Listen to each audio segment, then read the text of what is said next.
হাজার কর্মী সহকর্মীকে হারিয়েছে, মাথা নত করে নাই, দেশ ছেড়েও পলায় নাই।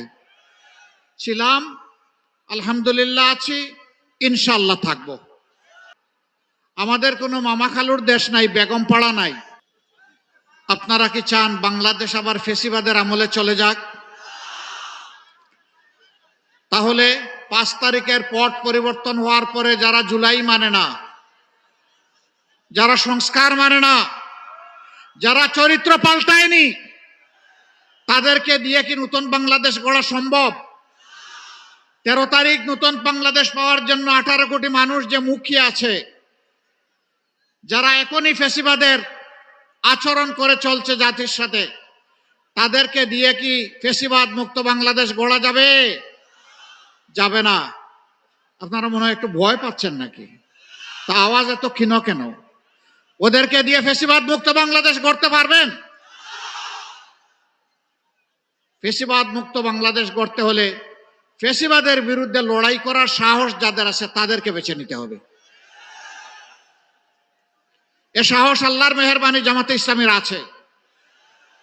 দফায় দফায় জামাতে ইসলামীর নেতৃবৃন্দকে মিথ্যা অভিযোগে সাজানো, সাক্ষী পাতানো, আদালত দিয়ে হত্যা করা হয়েছে। জামাত কারো কাছে মাথা নত করে নাই, কারো দয়া অনুকম্পা কামনা করে নাই।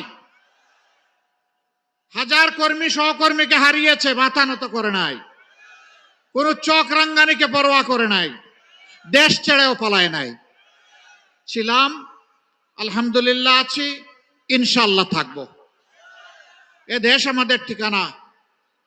আমাদের কোনো মামা খালুর দেশ নাই, বেগম পাড়া নাই। আমাদের পাড়া একটাই, এটি আমার গর্বের বাংলাদেশ।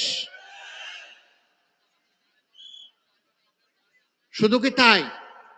হাঁচি কাশি হলেও ওই নেতারা দেশ ছেড়ে অন্য দেশে চলে যায় চিকিৎসার জন্য। দেশের প্রতি কোনো আস্থা নাই, অথচ তারাই একসময় কেউ না কেউ বাংলাদেশ শাসন করেছেন। তো সেই জায়গাটা গড়লেন না কেন? হাসি কাশির চিকিৎসার জন্য এখন বিদেশে যেতে হয় কেন? কেন এই দেশের উপরে আস্থা নাই? হ্যাঁ, এই দেশটা হচ্ছে আপনাদের টাকা মানানোর মেশিন।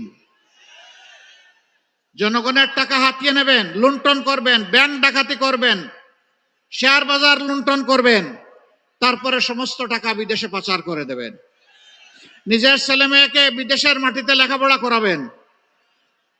এখন তো বিয়ে শাদীও অন্য জাতির সাথে হচ্ছে, আপত্তি নাই। আপত্তি এক জায়গায়, যে বাংলাদেশের কোনো মেয়ে এবং ছেলে আপনাদের পছন্দ হয় না। বড় ভালোবাসেন দেশটাকে, নিজে পড়ে আছেন ইনকাম জেনারেশনের জন্য অবৈধভাবে। আপনি আসল দেশপ্রেমিক। দেশপ্রেমিকের অভিনয় আমরা এই ভণ্ডামি আর দেখতে চাই না। দেশপ্রেমিক হলে সকল কাজে দেশপ্রেমের পরিচয় বাস্তবে দিতে হবে, মুখে নয়।